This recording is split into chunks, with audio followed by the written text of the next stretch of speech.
This is Navigating Cyber Risk podcast with me, John Riley, and George Usey as your hosts. Join us as we explore the challenges faced by executives as they grapple with new and ever-changing cybersecurity mandates.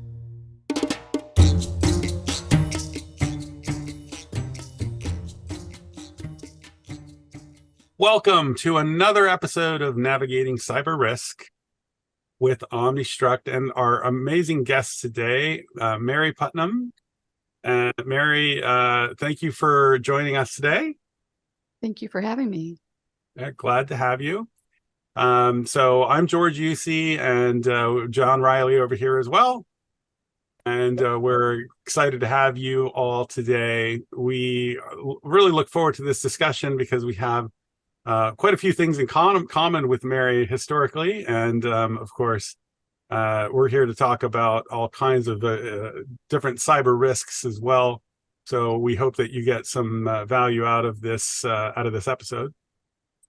But let's get started here. So Mary, I think the most important question that we like to ask is kind of tied around what essentially is the cybersecurity and cyber risk issue. But just to kind of a brief background first. So you built a business class internet service company in Oklahoma, and that included a data center, and you were doing some web programming on a variety of different areas. And it sounds like WordPress is a kind of a superpower in terms of understanding how that works and the securities within. But you're the chief executive officer at site.net. So if I got any of that wrong, please correct me. But I think we can dive into that first question. So how would you explain the difference between cybersecurity and cyber risk? So I like to, because when I talk to clients, I like to really come down to their level. And so I would boil this down for a client and say that cyber risk, depending on what assets you have out there in the world, is where are you liable to get attacked? And cybersecurity are the tools that you put in place to ameliorate that probability. Oh, that's actually a common discussion amongst executives in boardrooms as well. Yes. Small business owners probably struggle with it a little bit because I think perhaps the default thinking is that it's all cybersecurity. So thanks for your clarification on that. I also think that many people look at those items and think that the tools are reducing cyber risk, but they think that that's all that there is to the cyber risk industry or the cybersecurity is. If I throw enough tools at it, it will go away, or it goes down to almost nothing, and that's not quite the case. There's a bit more to it than just the technology. Right. Well, it's evolving all the time, and so it's a race to stay ahead of the not friendly actors. That's what I want to call them. That's a more positive way to talk about it. So I think perhaps this helps us understand a little bit more about these not so friendly folks. So in that realm, what do you think is the most significant cybersecurity threat that are facing companies today? I've spent a good bit of time thinking about it. There's just so many people doing it. And when we look at ransomware, which has been around for a while and it's being managed very well, the brilliance of these hackers, because they literally took their hack and franchised it. And they got so many people helping them with it that it made it many more times destructive than it should have been. So the question that we have to ask ourselves is, what are they doing next? Which vulnerabilities? How are they going to get in? Yeah, I mean, they made it a business, and they actually made it something that's very profitable. Right. Yeah, they certainly did make some money off of that. So, but lots of people are more aware. As we know, education is a good part of being protected. Where the risks are going to come from, I'm not sure I know. I do know that websites are at risk, and that a lot of things are at risk, and people could be doing businesses could be doing more to protect their digital assets. Oh, oh. So, well, a business always has a leader. So how do you think perhaps the leader, the CEO, the owner, should prioritize cyber risk specifically? Well, I think it should be a high priority, especially with the government regulations. They're going to come out. Some of them have already been released, but we can expect to see more. If you're not being a good corporate citizen with your data and you allow you don't really want to say you allow, but through the not ameliorating that risk, somebody gets access to data. So can I tell you guys a great story for when I knew that somebody had been hacked? Oh, yeah, we love stories. Okay, this is a great story. I got a phone call, spam call, and this guy says he's with Visa, and that they were going to take all my Visa debt. How did he say that? It was just too good to be true, right? All my Visa debt and cut it in half and reduce my interest rate to 6%, something like that. And I was like, well, I don't see how you can do that. And he starts quoting to me the last 4 digits of credit cards that I currently have active and my balances and my last payment. That was his believability. And I mean, he had me on the phone for a while before I said, I'm getting off the phone with you now. And when I got off the phone, I called all my credit cards and canceled them, had new cards issued. And so I know that that probably came out of the hack of one of the credit bureaus.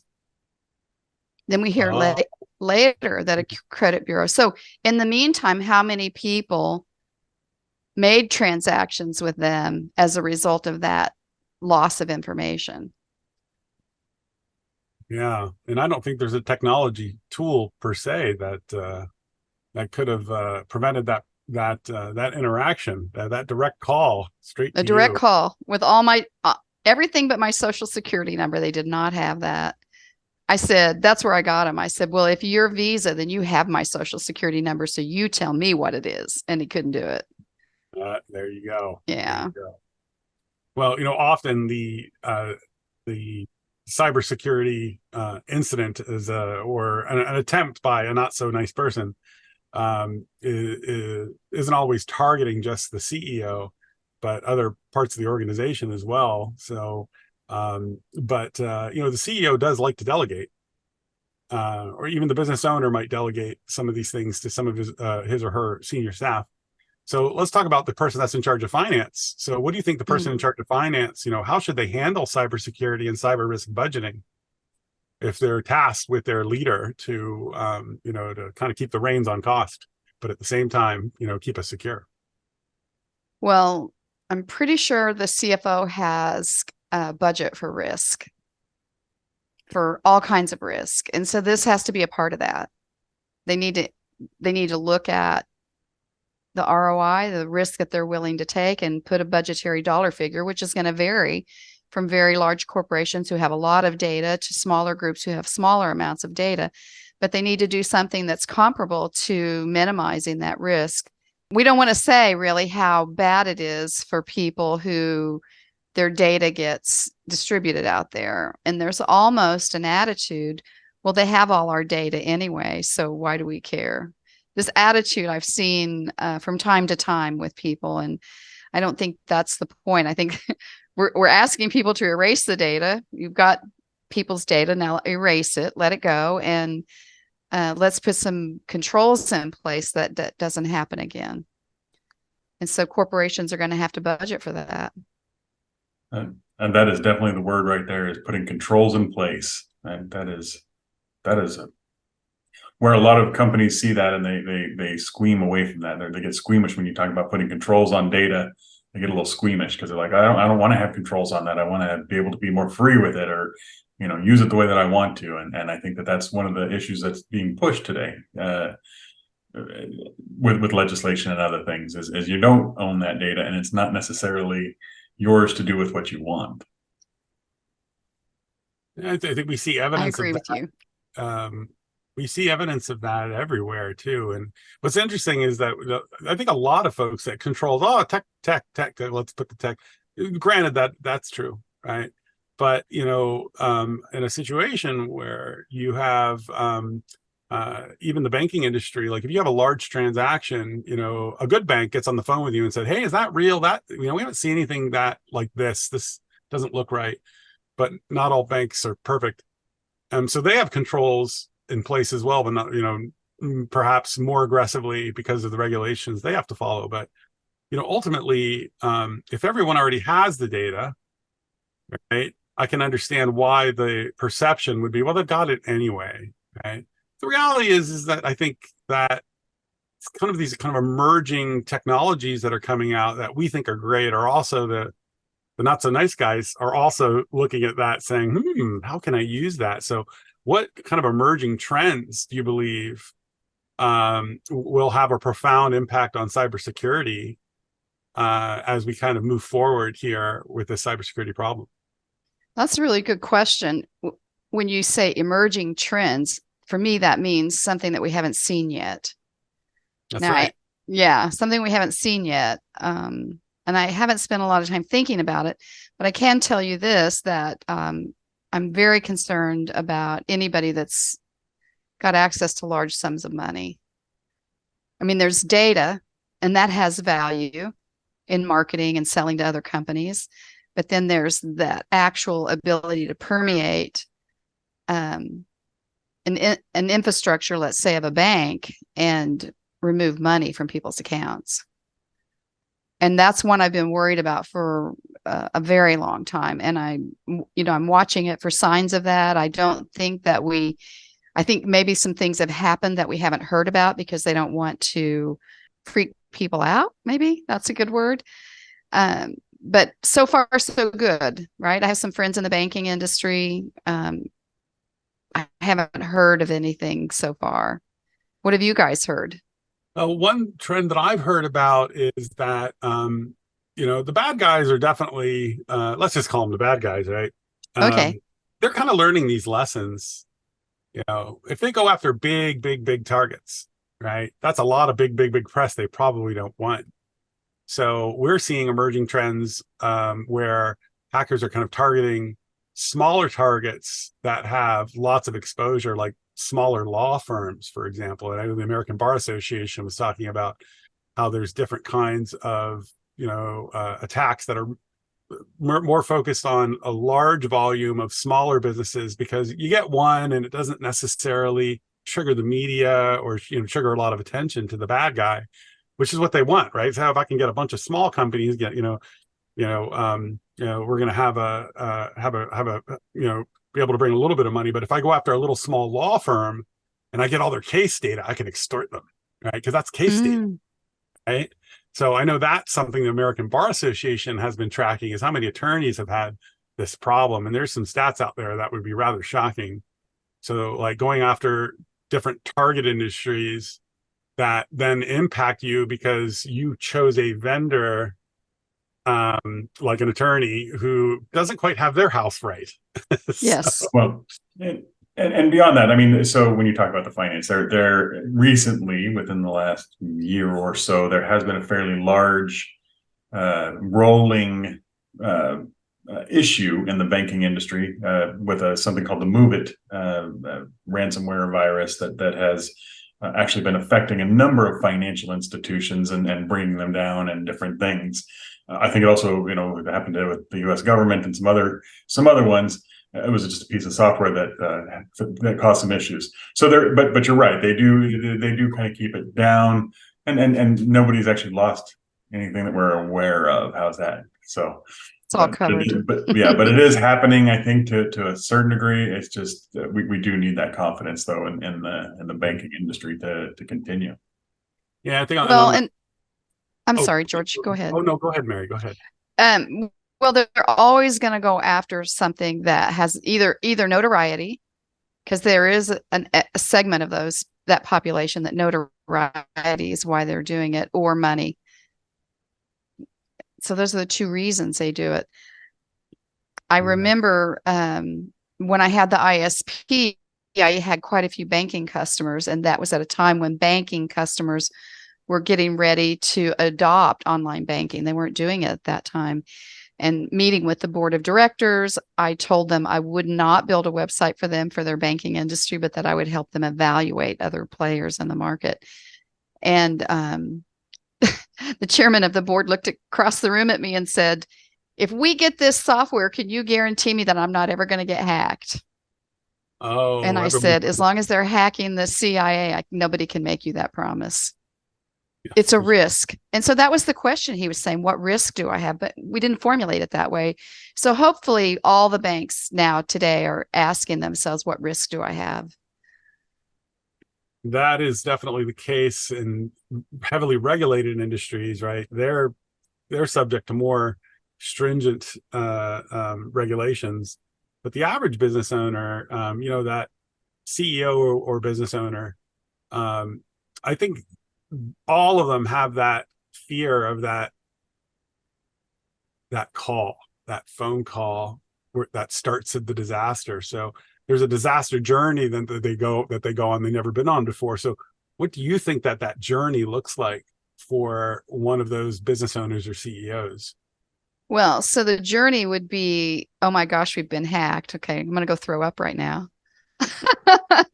Okay, now what? And depending on, whether or not they have a cool head and how much they know about it, they'll navigate it better. If they have some advice in advance, a plan in place where they know what their steps are going to be, if and when that call ever happens, they're going to navigate it much more easily. If they've done their risk and their regulatory compliance, they're going to minimize the cost to the corporation. And so it's an education thing of small and medium businesses at this point. Oh, absolutely. And I think one exercise that I did years ago was to write a letter to my customers, just as an exercise, as the CEO, explain to them that we got hacked. Just that exercise of writing the letter and explaining. And it was really, really, even though it was an exercise, there was a lot of anxiety involved in those writings. So I think that's probably a good exercise for every leader to go through is, consider that situation and what that might look like. And that's going to help you understand maybe where some of your concerns might be. So, obviously, we all know that there's no such thing as 100% secure in any capacity, physical or digital security. There's bad guys out there, right? There's always going to be bad guys out there. So we know that by being prepared, perhaps you can do a better job of understanding what your real challenges might be. So, nevertheless, so why don't you tell us a little bit about your journey and who you are? You kind of change gears a bit here. How'd you get here? And also tell us a little bit about your organization in the process. Okay, well, I'll be happy to do that. I started in the internet industry when it was in its infancy. That was 97. And I left corporate America. Let's just say that. I left corporate America and I wanted to have my own business. And so I went out and bought myself a Cisco router, got a data center, and started selling. And we were doing business only. We were helping businesses have a better connection to the internet. And so there's a lot of stories through that period of time of managing that data center, managing the data that was coming through there, where you did start to see these actors infiltrating the network. I used to say hackers, attackers, and pornographers. And they had to be dealt with. There were no rules, really. We made those rules up as we navigated them. Those rules, the things that were happening, the money that was transacting, those things were defining, letting your core values show up, your sense of character of right and wrong sort of came to the foreplay. And it was fun to watch the internet community step up with integrity across the board when you're dealing with your backbone provider or you're dealing with someone else. And even customers calling and saying, look, we've got someone who's doing something wrong in our office. Can you help us by capturing things and sending them to us? capturing data and sending them to us. And of course, they're the customer, it's their data. So we would help them. I've had phone calls from the FBI wanting to get access to client servers. I've had, we had this pornographer. So we had a smart building, which meant that if you got office space in our building, you got a really fat pipe to the internet. You were on the backbone. And so he rented office space. He bought the internet access from us. And one of the developers came out one day and said, I think we have a problem with the guy in blah, blah, blah office. I go, well, what's going on? Well, we think he's doing pornography. I go, what do you mean you think? And they go, well, we looked at some of it. And I go, and it's pornography. Okay. So I call the guy. I'm like, blah, blah, blah. What are you doing down there? That's against our contract. And he said, oh, that must have been a mistake. Somebody was spamming me. No, that's not me. And I go, okay. Like within the same day, he's at it again. So, I mean, it was so simple. We just walk in the data center and unplug his connection to the internet. So he decided to sue me for breach of contract. I wish I could say that he just packed his stuff up and moved off. And I don't like going to court. Nobody likes going to court, but he took me to small claims court. Thank goodness. It was just that. And I know I stayed up half the night before because I'm not an attorney. I'm not Perry Mason. I don't know how judges make their decisions, but somehow I have to help this judge understand, who's not technical guy at all, had to help him understand how we knew what that guy was doing. I managed to do that, and the guy lost his case and went on about his business. But that was just another example of, and we had a simple way to mitigate the risk. We could just unplug him. But then the risk of lawsuit from cutting that off comes back at you. And that was a very real risk for me. And I was gratified that I think it was $4,000 is what he was suing me for. So from there, right, things just continued to move forward. And we built the backbone, we built the wireless backbone and extended our pipe out to other buildings in the downtown area. And so I'm going to tell on myself a little bit because we had a hot product and everybody wanted it. We were signing people up all over the city and growing rapidly. And I got a phone call. I don't remember the woman's name, from a woman who identified herself as the person at Southwestern Bell, which is one of the baby Bells, Arbach, and that she'd been tasked with the responsibility to build an ISP for them and wanted to know if I would help her. And I said, no. Now, what I would tell my younger self is that you couldn't stop them. They were coming after the market. I didn't know. I just knew that my clients loved me. We provided a great service, and that I thought ego got the best of me. I thought I was smart enough that I could stay the course. And there's no way, because they began selling product at less than we could buy it for. So they took the market. Now, my younger self, I would say, and this is where I'm trying to mentor younger business women today, is when someone comes after your market share, graciously offer to help them. They will buy your business out and you'll go do whatever you do next. Maybe they'll hire you. You don't know. Whatever your trajectory that you want, is that is the nature of business and how aggregation occurs when a new industry is evolving into the market. I love every minute of it. I wouldn't trade any of it. People helped me. And I love to tell women this too, because there seems to be this thought that men make it hard for women. I was one woman in the internet industry. There were no other women. One time I ran across a woman at Cisco who helped me with a technical problem. Other than that, it was all men, but every one of them helped me all the way along the process. I want to say thank you to all of them for all the help that they offered me in my growth. In building my business was amazing. Yeah. Wow, what a story. That's I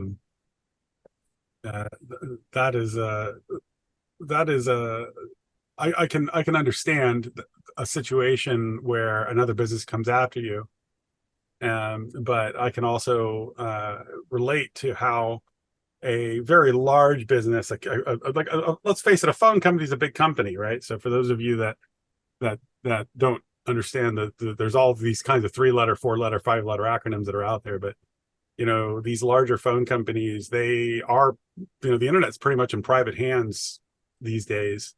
And it's these large carriers that have those connections. So, and that's still relevant today in a lot of capacities, not just with telephone companies, but you have big search engine companies and you have content companies and social network companies that are impacting security. But that creates innovation, right? And new ideas and things evolve. So I imagine that you have similar ideas. So what are you currently working on? What are you innovating that you're most excited about? Well, I'm most excited about so my programmers, I kept the programming, the programmers in the data center. We moved our data center out of the building that we were in and moved it into someone else's data center where you can rent space. You guys know about that. And we just started building applications. We built an application for a guy that had a business idea for Africa and helped him take that to Africa. It was a lot of fun. I got to go there and meet with the head of Algeria Telecom. Being in the internet industry has opened a lot of doors for me. I've actually installed internet in Costa Rica. That was fun. So a lot of programming going in behind that. We focused our attention on our content management system, which we've evolved over the years. And during COVID, we decided to productize it. People were withdrawing. The economy was, people were nervous. And so we productized our content management system. We don't deliver websites anymore without a content management system. And we had several goals, but the first one was, let's make a content management system where people in the office can actually manage their website. So it's not super complicated. It's a custom website, and we build the integration into the pages for them, and we give them a dashboard where they can log in and take care of all that. A secure multi-role dashboard. And then after that, we decided that we would, because I have a strong background now in search engine optimization.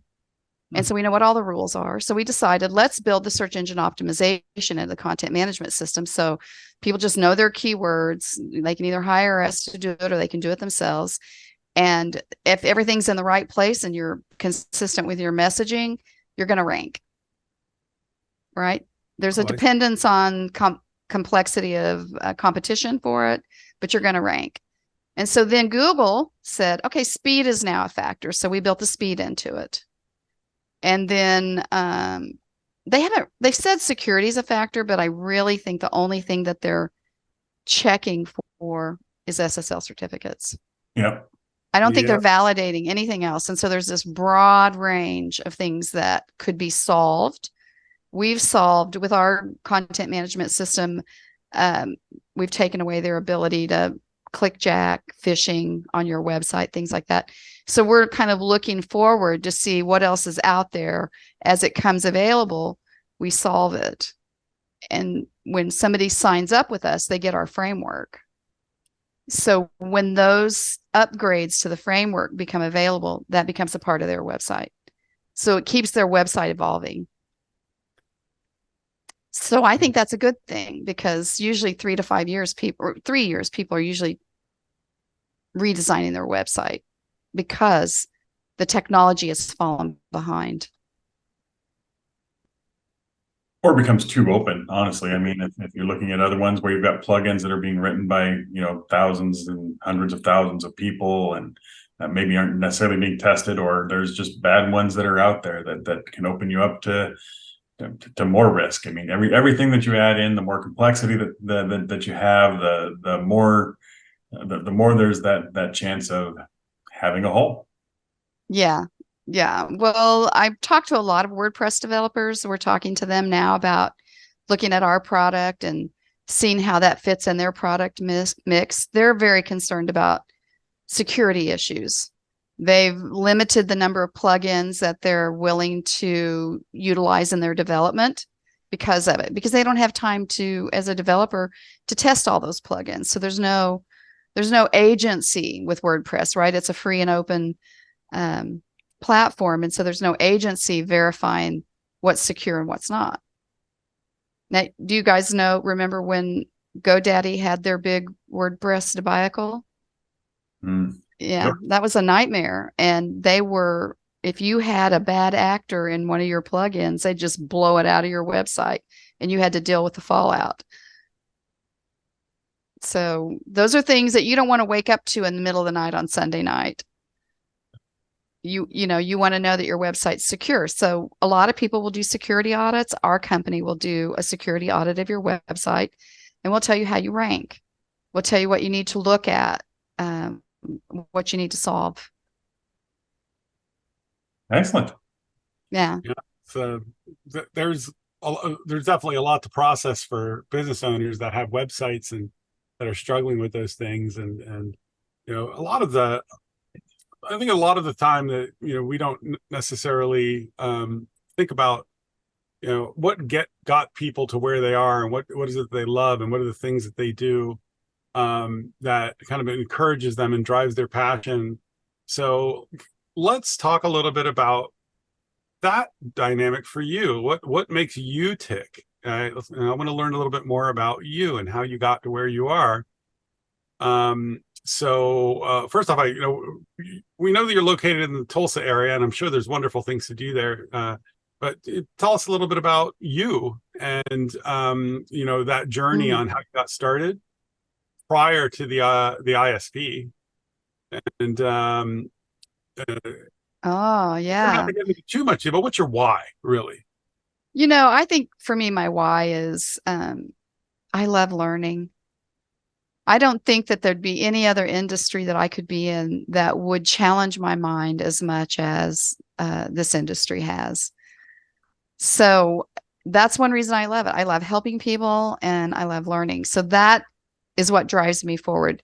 I do primarily B2B businesses because I have the manufacturing background. I spent 15 years in aerospace manufacturing in the engineering department. And so I understand their lingo. I understand their problems. I can help them. And I like doing that. I just get a great sense of satisfaction out of it. Somebody confused me with a workaholic once, but when you're a business owner, I think that's probably a pretty common thing. And, but I do like to go and have fun. I've got a group of friends. One of my friends said, that's not a group of girls, that's a sorority. And we do these trips together. We go out dancing together. I love to dance. I love music. I love to dance, live music, right? And so I spent some time helping some of the local musicians with their websites and helping them get what they needed. And then I love the outdoors, hiking. Something I discovered late in life. I never would have just said, oh, I think I'll love hiking, but somebody took me hiking and I kind of caught the passion of being out in nature in some of the most beautiful places that we don't get to see when we're locked in a data center, right? Or in an office somewhere. And so there's that beauty of nature. And then I picked up kayaking, and it was something I just said, I think I want to kayak.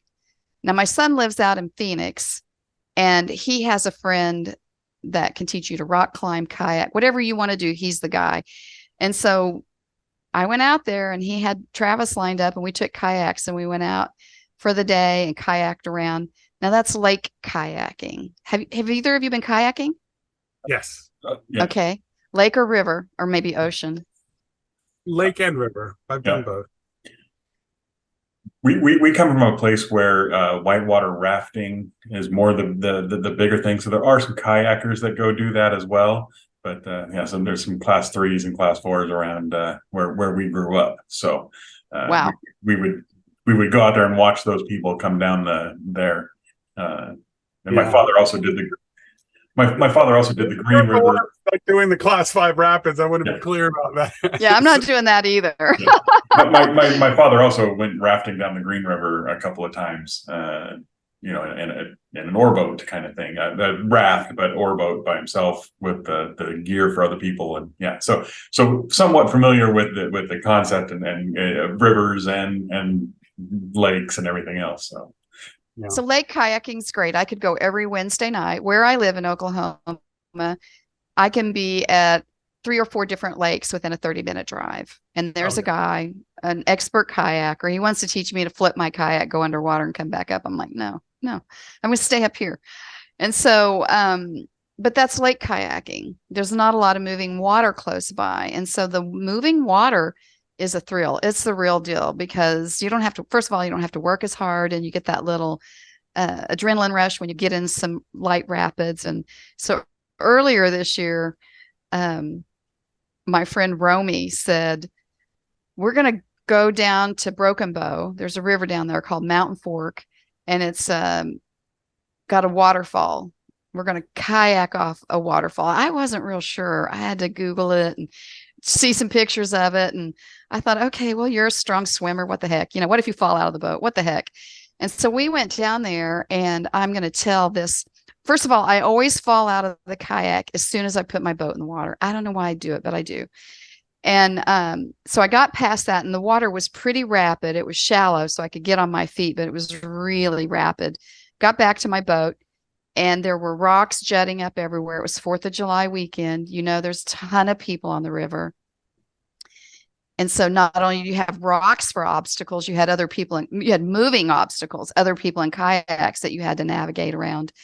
So we got to this place in the river where the water got broad and smooth, and there's 3 or 4 of us kind of there looking, trying to figure out if the river's going this way or that way. And I said, I think I'm going to paddle up here and see what that looks like, because you couldn't see around the bend.